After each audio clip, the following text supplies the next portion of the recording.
Malabar gold and diamond సంస్థ corporate సామాజిక బాధ్యతలో భాగంగా విద్యా సాధికారత కొరకు విద్యార్థినులకు స్కాలర్షిప్లు పంపిణీ చేయడం అభినందనీయమని రాజమహేంద్రవరం శాసనసభ్యులు ఆదిరెడ్డి శ్రీనివాస్, కొవ్వూరు శాసనసభ్యులు ముప్పిడి వెంకటేశ్వరరావులు పేర్కొన్నారు.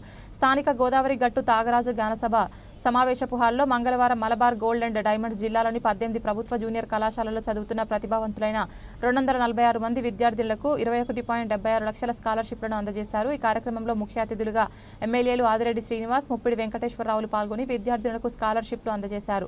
ఈ సందర్భంగా ఆదిరెడ్డి శ్రీనివాస్ మాట్లాడుతూ మలబార్ సంస్థను ఆదర్శంగా తీసుకుని మరిన్ని సంస్థలు కార్పొరేట్ సామాజిక బాధ్యతను నిర్వర్తించాలని సూచించారు.